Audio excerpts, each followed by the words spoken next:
Welcome back to Yahoo Finance Live. There has been a big fit and start when it comes to boosters. Of course, the Biden administration really pressing full steam ahead. And now reports of medical professionals jumping in to maybe push back a little bit when it comes to being so enthusiastic about getting everyone booster shots and whether or not they're necessary when it comes to really trying to prevent what this whole thing was all about and reducing transmission and avoiding hospitalizations and, of course, death. And for more on that, happy to welcome back into the show one of the experts we love chatting with on the show, Dr. Michael Saag, University of Alabama at Birmingham Associate Dean for Global Health, joins us here. And Dr. Saag, I mean, when we talked about boosters, of course, there was no reason not to be all in when it comes to getting those out if you believed that this was going to really help in reducing transmission and whether or not they're necessary. But what do you make of maybe some of the pushback now around some professionals saying they might not be all that necessary?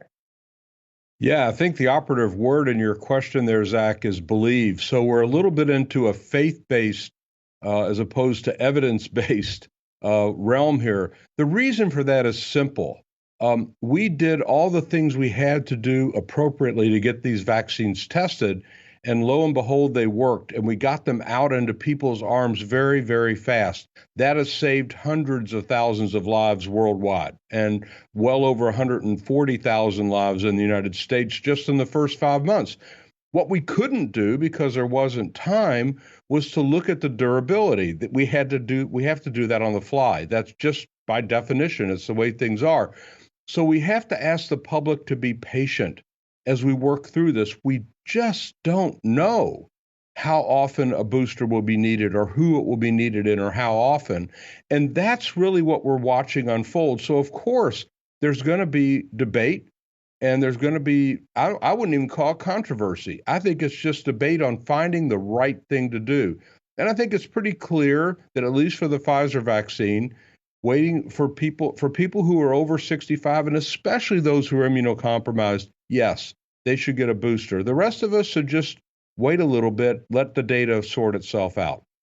Yeah, and I mean, that's the interesting thing here, too. I mean, when we look at the data, obviously, it's still overwhelming when it comes to the safety and efficacy of vaccines for people who are still unvaccinated. So that's kind of out the door. That's one that we don't even need to talk about here. But when we're talking about boosters themselves, a new study looking at the efficacy of the Pfizer vaccine after the second dose did show a bit of a waning of efficacy, down from 88% effective to 47% effective 6 months after that second dose.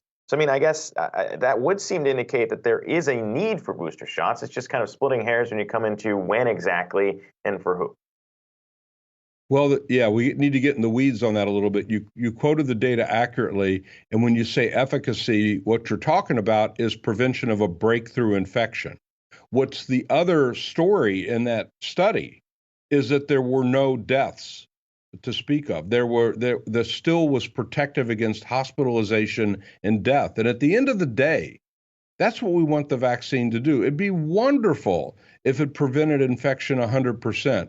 There's no vaccine that we have that does that, especially look at flu. In an ordinary flu season, about half the people who have had a flu vaccine will get the flu. But the vaccine protects them against hospitalization and to some degree death. And so that's really what we're looking for. So part of the debate that you referred to in the first question takes the data you just quoted into account and then asks the question, what are we going to focus on here for efficacy? Is it breakthrough, prevention of that, or is it going to be prevention of hospitalization and death? And I think that's the controversy right now. Yeah, and I mean, I think that's important, too, to kind of reiterate there when we talk about vaccines, what we're trying to do. And you know, it's weird because at the beginning of all this, you had people kind of, and I don't want to get into the politics of it, but you had some people angry at others for calling it the flu. It's now kind of evolved to where the people who were on the other side are now calling it the flu, but only because we've moved into the area where we do have vaccines to manage all this. So it's kind of strange.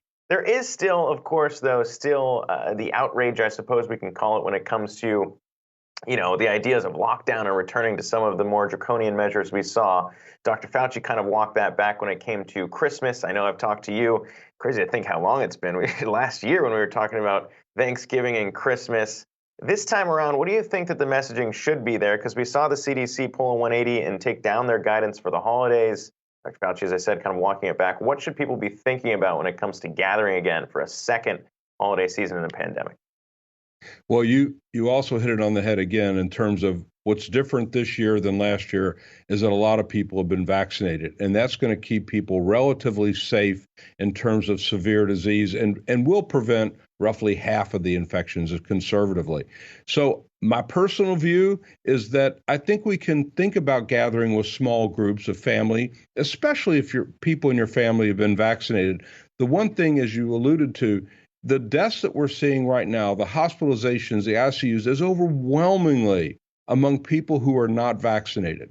So if you're not vaccinated, you should be careful. It's still out there and you can get infected. And once you get infected, the cascade starts and you don't have control over where that disease takes you. For people who are vaccinated, and are up to speed, I think we can start to relax a little bit. But one thing we've learned in this whole epidemic is that we can't predict it very well. Why? Because it's new. We don't have any history to go on. We model based on other diseases, like you said, flu, but it's not the flu. It's something else. And we're learning as we go. We've only been a year and a half into that. It feels like over a decade and a half because of the pain that it's caused and the death and the destruction. But we only have a year and a half. So prognosticating is very difficult. As Yogi Berra said, predictions are difficult, especially they involve the future. Yeah, always. But we always love having you on here to chat because it's data driven, it's fact driven, and it's always measured and true. Dr. Michael Saag, appreciate the time again. University of Alabama at Birmingham, Associate Dean for Global Health. Come back soon.